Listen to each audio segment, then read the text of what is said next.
10일 합의된 작전. 경시청 수사관의 경감선에서 결정할 문제가 아니었다. 수사상 필요한 전폭적인 지원을 한다고 하지만 200만 달러라는 큰 돈을 지원해야 하는 경제적인 문제에 대해서는 별도의 건의와 승낙이 필요했던 것이다. 하그랜드 경감이 난처한 빛을 감추지 못하는 이유도 바로 그런 연유에서였다. 결과적으로 저스틴이 런던의 켄싱턴 클럽 총지배인 조지에게 받아온 200만 달러는 종적을 감추고 말았다. 어떤 과정을 거쳐 누구의 손으로 들어갔는지에 대해 아는 사람은 아무도 없었다. 자연적으로 소멸되는 물체가 아닌 이상 호텔을 짓고도 남을 액수의 지폐는 누군가의 수중에 들어가 있을 것이다. 그렇지 않고서는 달리 어떠한 추측도 불가능하다. 이런 상황에 리차드로서는 저스틴을 보낼 수가 없었다. 데스타브 남작과 만나는 일만 아니라면 부담 없이 하그랜드의 수사에 협조해 줄 수도 있다. 정의를 위한 일일 경우에는 언제라도 기꺼이 나서는 그였기 때문이다. 하지만 이제 와서 돌이켜보면 런던에 갔을 당시 저스틴이 룰렛 게임에 관여했다는 사실부터 탐탁지 않았다. 행운의 여신이니 뭐니 하며 도박꾼에게 칭송을 들었다는 사실이 리차드로서는 달갑지 않은 일이었기 때문이다. 다만 저스틴의 마음이 상할 것을 원하지 않았기 때문에 전혀 내색하지 않았을 뿐이었다. 원래부터 그는 도박과 거리가 멀었다. 아니, 그보다 도박을 싫어했다. 하그랜드 경감이 나름대로 리차드의 제안을 몹시 꺼려하는 데는 그만한 이유가 있었다. 당시 영국의 경시청에서는 이미 데스타브 남작에게 미끼를 던지기 위해 막대한 자금을 투입해왔다. 그 돈의 행방도 묘연한 현재로서는 다시 자금을 투입할 수는 없는 실정이다. 메인 씨, 다시 한번 부탁드리고 싶습니다. 부인께서 그자를 한번 만나 주시기만 하면 됩니다. 그래요? 솔직히 말씀드리죠. 현재 우리는 데스타브 남작의 소재지를 파악하지 못하고 있습니다. 만일 그자가 어디에 있는지 알 수만 있다면 다른 방법을 쓸 수도 있을 것입니다. 그는 난처하고 어색한 표정을 지었다. 런던 경시청을 대표해서 특별히 파견된 만큼 현재의 입장에서는 그도 그럴 수밖에 없었다. 그렇다면 경감님의 계획은 어떤 것입니까? 네, 메인 씨, 제 생각은 하그랜드는 자신의 계획을 간략하게 설명했다. 데스타브 남작의 행동은 신출기몰했다. 런던의 켄싱턴 클럽에서 하그랜드가 그를 놓친 이유도 바로 그 때문이었다. 현장에서 체포할 목적은 아니었다 하더라도 계속 미행을 했어야만 했다. 그렇지만 그 현장에서 하그랜드는 남작을 순간 감쪽같이 놓쳐버렸고 그가 갔을 것으로 추측되는 로스앤젤레스로 급히 달려올 수밖에 없었다. 그러나 이곳에 와서도 역시 마찬가지였다. 데스타브 남작은 종적도 없이 사라졌다. 조수인 로만과 혈안이 되어 수색을 해보았지만 남작의 그림자조차 발견하지 못했다. 그들은 궁여지책으로 복면강도로 위장해서 메인 부부의 집에 침입할 정도로 다급했다. 따라서 그들의 한밤중 강도 행각은 그가 고백한 대로 강도로 위장을 해서라도 사건을 흐트러뜨리면 어떤 단서가 잡힐 수도 있다는 막연한 추리에서 벌인 해프닝이다. 그 결과 메인 부부에게 모든 사실을 털어놓고 협조를 부탁하게 되었지만 이번에는 리차드의 이견으로 앞이 막히게 되었다. 경감에 계속되는 난항 속에서 돌파구를 찾는 가장 좋은 방법은 저스틴이었다. 그는 분명히 돈을 찾기 위해 저스틴에게 연락할 것이다. 반드시 연락을 취해올 남작을 저스틴이 만나주기만 하면 된다. 남작은 분명히 무방비 상태일 것이고 그 기회를 이용해 무난히 체포하고 영국 정부는 돈을 회수하면 된다는 것이 하그랜드 경감의 계획인 것이다. 그의 생각도 틀린 것은 아니었다. 다만 사건 해결에 조급한 나머지 저스틴의 안전을 염두에 두지 않은 것이 문제였다. 리차드도 정의를 위해서 돕고는 싶지만 그보다 저스틴의 안전이 더 중요한 문제였다. 하그랜드의 설명을 듣고 난 다음에도 리차드는 마음을 바꾸지 않았다. 경감님, 그것은 당신의 영국 경찰의 문제입니다. 이해하지 못하시겠습니까? 이것은 이해를 하고 못하고의 문제가 아닙니다. 무슨 말씀이시죠? 솔직히 당신과 영국 경찰은 남작을 체포하기만 하면 되는 것 아닙니까? 그야 물론이죠. 바로 그겁니다. 당신의 영국 경찰은 남작을 체포하고 돈을 회수하면 그만이겠지만 난 그렇지 않아요. 이때 입을 다물고 있던 로만이 리차드에게 물었다. 메인 씨 입장이 어떤 것인지 말씀해 주시죠. 이렇게 말하면 어떻게 생각하실지 모르겠습니다만 제겐 남작이 체포보다 저스틴이 안전이 제일 중요합니다. 이해하시겠죠? 물론 이해합니다, 메인 씨. 하그랜드는 어떻게 해서든지 리차드를 설득시키기 위해 온갖 지혜를 동원하려는 모습이 역력했다. 그래서 애당초 말씀드렸지 않습니까? 부인의 신변을 책임지고 보호하겠다고 말입니다. 그것만 가지고는 안 됩니다. 리차드의 계속되는 주장에 하그랜드는 자기도 모르게 약간 불쾌한 표정이 되었다. 하지만 노련한 수사관인 그는 재빨리 표정을 바꾸었다. 무리한 부탁인 줄은 잘 알고 있습니다, 메인 씨. 메인 씨 메인 부인께도요. 그렇지만 남작 같은 자가 계속 나쁜 짓을 저지르고 다니도록 놔둘 수는 없지 않겠습니까? 그 점에서는 동의합니다. 그러시다면 그때까지 계속 침묵을 지키고 있던 저스틴이 비로소 입을 열었다. 그녀는 리차드와 하그랜드 양측이 원만하게 합의하기를 원했다. 리차드의 의견과 하그랜드의 의도를 충분히 들은 만큼 저스틴으로서는 나름대로 어떤 절충안을 내놓고 싶었다.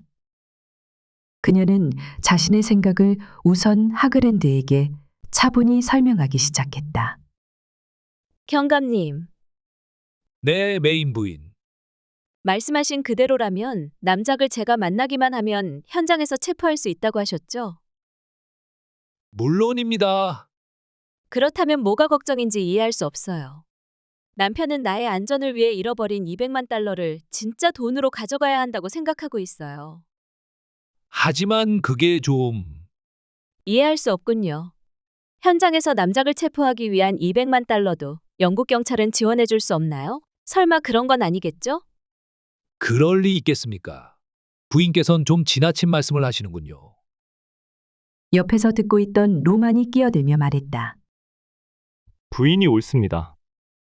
뭐라고? 하그랜드는 다그치듯 로만을 곧장 바라보았지만 로만은 의외로 태연하게 대답했다. 부인의 말씀처럼 돈을 준비해야 합니다. 그렇지 않으면 부인이 위험할 수도 있으니까요. 우리 경찰에서 그 정도라면 충분히 준비해 줄 수 있지 않습니까? 로만이 갑자기 저스틴의 의견에 적극 동조하고 나섰다. 그가 이런 태도를 보인 이유를 하그랜드는 전혀 이해할 수 없었다. 그만두게로만. 우리는 이미 100만 파운드를 잃어버렸지 않은가? 돈 문제에 대해서 하그랜드는 계속 비관적인 태도를 보였다. 하지만 로만의 태도는 전혀 하그랜드와는 다른 입장을 보였다. 그 돈은 남작이 국외로 빼돌렸습니다. 그러니까 문제지. 리차드와 저스틴은 그들의 이야기를 조용히 듣고만 있었다. 경감님, 제 의견을 말씀드려도 되겠습니까? 말해보게, 로만. 우리 경찰에서는 이미 잃어버린 돈을 되찾기 위해서라도 남작을 체포해야 됩니다. 당연한 일이지. 그것을 말이라고 하는 건가? 바로 그겁니다. 뭐라고? 네, 경감님. 정부에서는 그 돈을 되찾기 위해서라도 다시 100만 파운드를 지원해 줄 겁니다. 로만은 계속해서 타당성 있는 결정적인 의견을 제시했다. 그것은 리차드의 뜻과도 부합되는 내용이었다. 메인 씨도 계속 그렇게 말씀하지 않으셨습니까? 즉, 메인 부인의 안전을 보장하기 위한 가장 좋은 방법은 그 돈을 우리가 준비하는 겁니다. 듣고 있던 리차드와 저스틴은 고개를 끄덕였다. 로만의 논리는 빈틈없이 완벽한 것이었다. 경찰 측과 저스틴 측이 동시에 공감할 수 있는 공정한 내용으로 모두에게 공감을 얻을 수 있었다. 그런 조건이라고 한다면 리차드도 반대할 의사를 가지고 있지는 않았다. 실은 그도 데스타브 같은 인물이 빨리 체포되는 것을 원하고 있었다. 다만 저스틴의 안전이 더 중요했을 뿐이다. 드디어 하그랜드 경감이 결정을 내렸다. 좋습니다. 메인 씨, 메인 부인. 로만의 의견을 듣고 보니 그것이 가장 좋은 방법으로 판단됩니다. 리차드와 저스틴은 더 이상 이의를 갖지 않고 있었다. 그럼 두 분께 묻겠습니다. 좋아요. 그러세요. 리차드와 저스틴이 함께 대답했다. 어떻습니까? 그렇게 하시겠습니까? 메인 부인. 그런 사람은 반드시 체포해서 또다시 이런 짓을 못하게 해야죠. 그럼 남작에게서 전화가 왔을 때 만나기로 약속해 주십시오. 네, 알겠어요.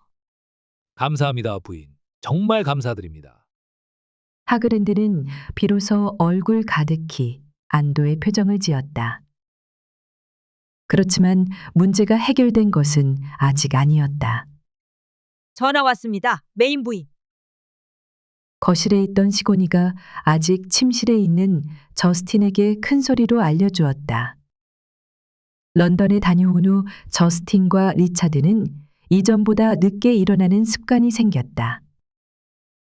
사실상 전화가 일찍 걸려오긴 했지만 그 이전에 비해 메인 부부는 확실히 늦잠을 자는 경우가 많았다. 느닷없이 끼어들게 된 데스타브 남작 사건이 바로 그 원인이었다. 어느 때의 다른 사건들보다 그 문제는 저스틴에게 심리적인 부담을 안겨주고 있었다. 여보세요? 저스틴은 침실에서 전화를 받았다. 그녀는 아직도 가운 차림이었다. 사실 런던에 다녀온 후 처음으로 지난밤 그녀는 리차드와 함께 황홀한 잠자리를 같이 했던 것이다. 덕분에 리차드는 아직까지 자고 있었다. 메인 부인이시오? 상대방의 목소리에서 저스틴은 금방 그가 누구라는 걸 알아차렸지만 내색하진 않았다.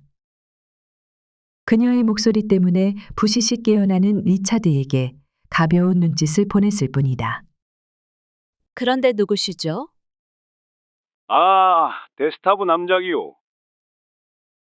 켄싱턴 클럽에서와는 다르게 남작의 목소리는 매우 딱딱했다. 어머, 남장님이시군요.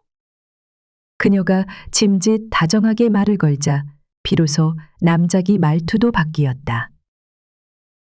그렇습니다, 부인.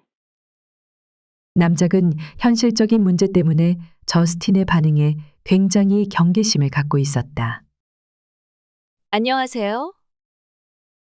안녕하셨습니까? 어제도 전화를 했는데 주무신다고 하더군요. 들었어요. 죄송합니다. 천만에요, 부인. 그건 그렇고 난 지금 로스앤젤레스에 와 있습니다. 아, 네. 이때는 리차드도 이미 침대에 일어나 앉아 있었다. 그렇지 않아도 연락을 기다리던 참이었어요. 런던에서 맡기신 돈을 돌려드려야 하니까요. 대단히 감사합니다. 역시 제가 부인을 제대로 봤군요. 그러실 줄 알았습니다. 어떻게 감사 표시를 해야 할지 모르겠군요. 그렇다면 제가 그쪽으로 방문해도 되겠습니까? 방문하신다고요? 저스틴은 옆에 앉아 있는 리차드가 들을 수 있도록 일부러 소리내어 반복해 물었다. 리차드는 놀라면서 안 된다는 신호를 보냈다. 아, 아니요. 마침 오전에 시내에 나갈 일이 있어요. 어디에 계신지 말씀해 주신다면 제가 그곳으로 가겠어요. 네, 그것도 좋겠군요. 그럼 다시 한번 신세를 져야 하겠습니다. 그런 건 신경 쓰지 않으셔도 돼요, 남장님. 어렵지 않게 남작이 있는 호텔을 알아낸 저스틴은 시간 약속을 정하고 전화를 끊었다. 여보, 리차드가 갑자기 저스틴을 불렀다. 경감한테 그 호텔을 알려주고 우린 빠지는 게 어때? 안 돼요, 여보. 그럴 수도 있잖아. 남작을 체포만 하면 되는 거니까. 농담하시는 거예요? 할 수 없군. 약속은 지켜야죠. 그리고 또 있어요. 그것은 당신이 더 잘 아실 텐데요. 그래? 물적 증거요. 남작이 우리가 가지고 간 돈을 받는 현장에서 체포해야 되잖아요. 안 그래요? 과연 그렇군. 당신 이제 웬만한 사건 정도는 수사관만큼이나 해결할 수 있을 것 같군. 지금 놀리는 거죠? 누가 먼저라 할 것도 없이 아직 가운만 걸친 리차드와 저스틴은 어느덧 서로를 뜨겁게 껴안고 있었다. 시고니가 언제 커피를 가지고 들어올지 모르는 시간에도 메인 부부는 가끔씩 스릴을 느끼며 재빠르고 격렬하게 아침의 정사를 즐기곤 했다. 그것은 번갯불이 지나가는 것과 비슷했다. 그 짧은 순간에 그토록 커다란 기쁨을 맛볼 수 있는 부부는 아마 그들밖에 없을 것이다. 리차드가 좀 더 깊숙이 공격해 들어오는 순간 저스틴은 전신을 뚫고 달리는 희열과 함께 소리 죽여 신음하며 몸부림을 쳤다. 12. 한 발의 총성. 리차드가 저스틴과 동행한 것은 실과 바늘이 함께 움직이는 원리와 같이 당연한 일이었다. 특히 이번과 같이 저스틴의 신변 문제가 걸려 있는 경우라면 리차드는 그룹의 업무가 아무리 중요하다고 해도 저스틴을 최우선으로 선택했다. 그녀가 존재할 때에 비로소 자신도 존재한다고 생각하는 것이 그의 철학이었기 때문이다. 데스타브 남작이 투숙하고 있는 장소는 로스앤젤레스에서도 별로 알려지지 않은 작은 호텔이었다. 그는 사람들의 이목을 피하기 위해 그런 한적한 장소를 선택한 것이 분명했다. 저스틴에게서 200만 달러를 넘겨받으면 그는 즉시 로스앤젤레스를 떠나 이번에는 런던이 아닌 미국 라스베가스의 카지노에 갈 것이다. 그리고 거기서도 한몫 잡기 위해 또 다른 음모를 꾸밀 것이다. 그가 영국에서 불법적으로 빼돌린 돈과 그 밖에 다른 돈들의 행방에 대해서 알고 있는 사람은 아무도 없었다. 지극히 개인적이며 그리고 빗나간 욕망으로 채우기 위해 한적한 소도시 내지는 작은 섬을 몽땅 사들여서 요새화하고 있을지도 모를 일이었다. 그는 그만큼 베일에 쌓인 인물이었다. 호텔 앞 차에서 내린 리차드와 저스틴은 자신들이 긴장하고 있다는 것을 느꼈다. 그러면서도 저스틴은 자신이 하는 일에 대해서 마음 한구석에서는 데스타브에게 미안한 감도 없진 않았다. 그가 비록 체포되어야 마땅한 인물이긴 하지만 자신이 미끼를 물고 그를 찾아가야 했기 때문이다. 이런 생각 때문에 저스틴은 안 될 줄 알면서도 혹시나 하는 마음에서 하그랜드 경감에게 미리 한 가지 부탁을 해보았다. 경감님, 우리가 남작을 만난 후에 그를 체포해 주세요. 네, 뭐라고요? 하그랜드는 그 말을 미처 알아듣지 못했다. 다시 말씀드릴까요? 네, 다시 말씀해 주십시오. 우리가 남작을 만나서 돈을 건네주고 나온 다음에 그를 체포해 주셨으면 하는 거예요. 그건 안 됩니다. 어째서죠? 설명드리죠. 경감의 설명에는 충분히 일리가 있었다. 남작에게 돈을 건네준 저스틴이 현장에 없으면 체포하기가 곤란하다는 것이 경감의 설명이었다. 그것은 그 돈이 어떤 돈인지 법적으로 증명할 수가 없기 때문이며 자신이 원래부터 가지고 있던 돈이라고 우긴다면 방법이 없기 때문이다. 자연히 저스틴이 문제의 돈을 넘겨준 현장에서만 비로소 남작을 체포할 증거가 생긴다는 것이다. 경감의 그 말에 대해서는 리차드도 동의했다.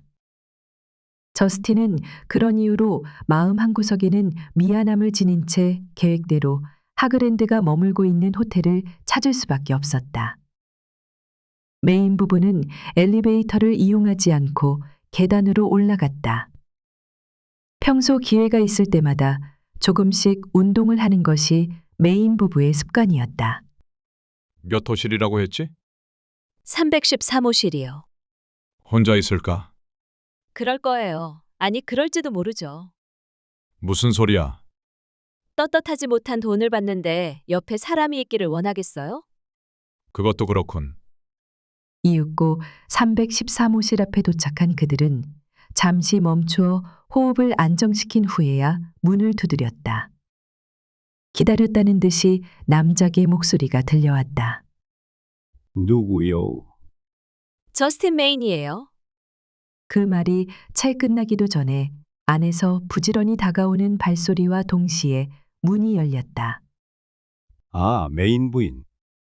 안녕하세요. 다시 만나서 반갑습니다. 어서 들어오세요. 데스타브 남작은 너무나도 친절했다. 그는 묵묵히 저스틴과 함께 들어서는 리차드를 향해서도 예의를 갖췄다.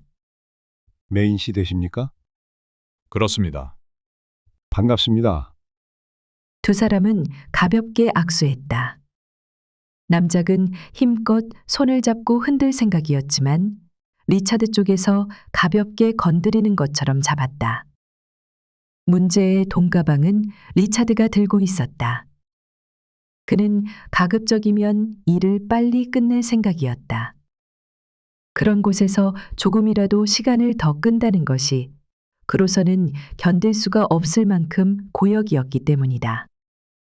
가방만 건네주고 그 후에 하그랜드 경감이 들이닥쳐 남작을 체포하면 상황은 모두 끝나게 된다. 이 가방 당신 것이죠? 리차드는 더 묻지 않고 가방을 남작에게 건네주었다. 남작은 초조해하면서도 화색이 만연한 가운데 거의 낚아채듯 가방을 받아들었다. 감사합니다. 그는 가방을 건네받자 곧 탁자 위에 올려놓고 열어보았다. 그 안에는 현금으로 200만 달러가 들어있었다. 남작은 더 이상 바랄 것이 없었다. 남은 문제는 그 가방을 가지고 호텔에서 유유히 사라지는 것뿐이었다. 그는 문에서 돌아선 채 저스틴에게 나름대로 사의를 표시하고 싶어 했다. 메인 부인 약소하지만 저의 호의를 받아 이때 남작은 저스틴에게 살해할 목적으로 지폐 뭉치 가운데 한 움큼을 짚고 있었다. 그러나 남작의 호의가 저스틴에게 전해지기도 전에 하그랜드 경감이 로만 경사를 대동하고 객실 문으로 들어서고 있었다. 돈을 짚던 남작은 느닷없이 등 쪽에서 섬뜩한 기분을 느꼈다. 그가 놀라서 미처 돌아보기도 전에 방에 함께 있던 리차드 목소리가 아닌 전혀 다른 남자의 목소리가 들려왔다. 안녕하시오, 자스. 그 목소리와 그 말투, 남작은 이미 알고 있었다. 그를 찰스라고 부르는 사람은 오직 한 사람뿐이다. 그 한 사람을 제외한 모든 사람들은 그를 데스타브 남작이라 불렀다. 자신의 뒤에 누가 나타났는지 알게 된 남작은 눈앞이 캄캄해지는 것을 느꼈다. 다른 어떤 생각을 떠올릴 겨를도 없었다. 지금은 저스틴을 원망할 수도 없고 자신을 탓할 수도 없었다. 데스타브 남작의 성격 가운데 칭찬할 만한 것이 있다면 누구보다도 체념이 빠르다는 것이다. 재역전의 기회를 노리는 일에 가히 천부적인 재능을 가지고 있지만 필요하다고 판단될 경우 망설이지 않고 체념하는 것도 가히 천부적이다. 그는 천천히 돌아섰다. 어서 오십시오. 경감님. 그렇게 말하는 남작의 태도나 표정은 리차드와 저스틴을 충분히 놀라게 만들 만큼 차분했다. 하그랜드 경감 역시 회심의 미소를 얼굴 가득히 짓고 있었다. 이때 남작은 경감과 나란히 서 있는 로만을 날카롭게 노려보더니 이내 원래의 표정으로 다시 되돌아왔다. 남작을 바라보는 로만 역시 무표정했다. 런던에서 그들은 일주일 후 알카불고에서 만나 서로의 몫을 나누기로 분명히 약속을 했었다. 그런데 그 로만이 바로 하그랜드 경감과 나란히 나타나 그날의 공범을 체포하려는 것이다. 리차드와 저스틴은 한쪽으로 물러서서 조용히 상황을 지켜보고 있었다. 이때에도 저스틴은 그녀만의 가책을 느꼈다. 그녀가 남작을 배신한 것은 결코 아니었다. 그런 사람은 마땅히 준엄한 법의 심판을 받아야 한다. 다만 하필이면 그녀가 그런 역할을 맡았다는 것이 저스틴으로 하여금 순수한 양심의 가책을 느끼게 했다. 그러나 하그랜드는 여유만만했다. 곁에 로만까지 함께 있는 상황에서 데스타브 남작은 드디어 도간에 든 쥐와 마찬가지였다. 내 예상이 꼭 들어맞았군. 돈 냄새가 나는 곳에 찰스 당신이 나타날 줄 알았지. 데스타브 남작의 얼굴에는 체념의 빛이 역력했다. 올 때까지 왔다고 생각한 것일까? 특히 리차드와 저스틴이 목격자라는 사실이 그를 완전하게 묶어놓는 셈이 되고 말았다. 데스타브 남작은 그 앞에서 어떤 비굴한 짓을 하더라도 소용없음을 인식하는 듯했다. 솔직하게 얘기해 봅시다. 그럽시다. 이 사실을 어떻게 알아냈소? 남작은 경감에 이어 로만과 메인 부부를 차례로 바라보며 약간의 미소를 지었다. 그리곤 여유 있는 표정을 보이기까지 하는 것이었다. 그거야 별로 어려운 일이 아니오, 남자. 경감은 더 설명할 필요도 없다고 생각했다. 그리고 함께 있는 로만을 향해 넌지시 물었다. 어떤가 로만 경사. 남작과는 서로 아는 사이겠지. 순간 남작의 눈빛에 번뜩이는 날카로운 것이 스쳤다. 로만이군. 그는 침통한 투로 짧게 그 이름을 불렀다. 이 순간까지도 그는 로만의 신분을 모르고 있음이 분명했다. 확신할 수 없지만 표정과 분위기로 보아 남작은 로만이 경찰이라는 사실을 모르고 있었던 것이 틀림없었다. 리차드와 저스틴이 조용히 지켜보는 가운데 하그랜드 경감은 남작에게 로만을 정식으로 소개하며 그를 다시 놀라게 했다. 이 사람은 런던 경시청에 소속을 두고 있는 수사과 경사 아서 로만이요. 데스타브 남자. 이제 알겠소. 그렇군. 이 세상에 완전 범죄란 있을 수 없어. 남작은 로만을 향해 어떤 비난이나 추궁도 하지 않았다. 완전히 궁지에 몰린 자신의 입장을 인식했기 때문이었다. 자칫 어설픈 감정 표현으로 인해 더욱 비굴해질 수는 없는 일이다.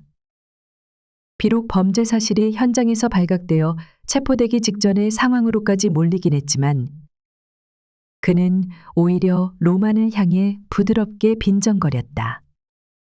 축하하네, 로만.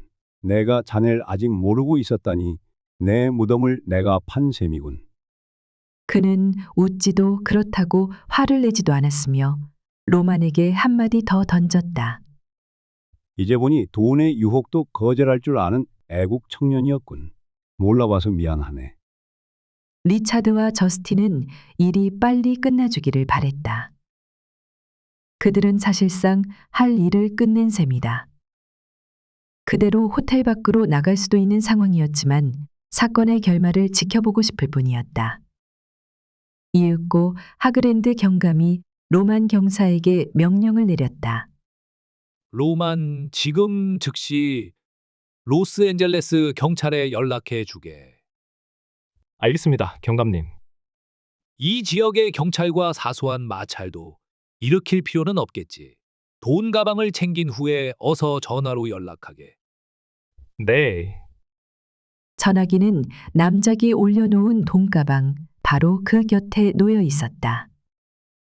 로만이 그쪽으로 걸어가는 것을 보며 리차드와 저스틴은 상황이 곧 끝날 것이라고 생각했다. 로만은 로스앤젤레스 경찰에 연락하기 위해 가방과 전화기가 있는 탁자로 갔다. 그는 우선 돈가방을 닫은 다음 이어서 전화기를 들었다. 바로 그때 로만의 행동을 눈여겨보는 사람은 그 안에 한 사람도 없었다. 리차드와 저스틴은 물론 하그랜드 경감조차 남작에게 시선을 준 채 바라보고 있을 뿐이었다. 로만은 왼쪽 허리춤에 권총을 차고 있었다. 그의 바로 곁에는 가방 속을 확인하다 잡힌 데스타브 남작이 그 자리에 앉아 있었다. 그런 상황에서 로만은 양복 저고리 자락을 활짝 열어젖혔고 권총은 바로 남작의 코앞에 있었다. 남작은 믿었던 로만의 배신으로 모든 일이 끝났다고 생각하며 체념하고 있던 상태였다. 그런 그의 머릿속에 갑자기 어떤 생각이 번뜩였다. 로만은 양복 자락을 다시 한번 젖혔고 남작은 로만의 허리에서 그를 향해 고개를 삐죽이 내민 권총을 볼 수 있었다. 로만의 동작에서 남작이 행동을 옮기기까지의 사이에는 채 몇 초의 시간도 걸리지 않았다. 남작이 번개같이 움직였기 때문이다. 일순간 상황은 뒤바뀌고 말았다. 꼼짝 마. 남작의 손에는 이미 로만의 권총이 쥐어져 있었다. 번개같이 로만의 허리춤에서 총을 뽑아 모두를 겨눈 것이다. 순식간에 벌어진 상황 앞에서 경감을 비롯한 모두는 황당한 표정을 지었다. 남작은 움켜잡은 총구에 힘을 주며 명령을 내렸다. 로만, 수화기를 내려두고 뒤로 물러서라. 로만은 꼼짝없이 뒤로 물러섰다. 돈가방이 있는 곳에서 한 발짝씩 물러선 셈이다. 남작은 그럴 경우 어떤 조치를 취해야 하는지 누구보다 잘 알고 있었다. 경감, 총을 꺼내놓으시오. 총구 앞에서는 누구를 막론하고 속수무책이었다. 자칫 서툰 동작 때문에 하나뿐인 생명을 날려버리고 싶은 사람은 아무도 없기 때문이다. 바닥에 던져. 경감은 꺼내든 권총을 바닥에 떨어뜨렸다. 그는 순간적으로 탄식했다. 자신이 10년만 젊었어도 하는 생각으로 괴로워했기 때문이다. 이런 위기에 몸을 날렵하게 굴리며 바닥에 엎드려 상대에게 선제 공격을 할 수만 있다면 하고 생각하는 것이 분명했다. 자, 이쪽으로. 남작은 총구로 지시했다. 모두 저쪽으로 비켜서시오. 경감과 경사, 리차드와 저스틴은 그의 총구가 지시하는 대로 벽 쪽으로 물러섰다. 남작은 총을 쥐지 않은 손으로 돈가방을 들었다. 메인 부인? 그는 저스틴을 부드러운 목소리로 불렀다. 도저히 예측하지 못했던 상황 앞에서 저스틴은 어쩔 줄 몰라 하며 리차드를 바라보았다. 리차드 역시 꼼짝할 수가 없었다. 이들 중에 어느 누구도 상황이 이렇게 돌변하리라고는 생각하지 못했을 것이다. 이쪽으로 오시오, 부인. 거절하는 것이 불가능했다. 어설프게 멈칫거리다가는 거친 행동이나 폭언을 뒤집었을 수도 있기 때문이다. 저스틴은 체념한 표정으로 남작에게 다가갔다. 우선 용서를 구해야겠소이다. 메인 부인. 남작은 사뭇 예의를 갖추며 양해부터 구했다. 부인, 나를 한 번 더 도와주셔야 되겠습니다. 남작은 저스틴의 관자놀이에 총구를 들이댔다. 그 광경을 보고 리차드는 참을 수가 없었다. 그의 내부에서는 분노의 용암이 들끓고 있었다.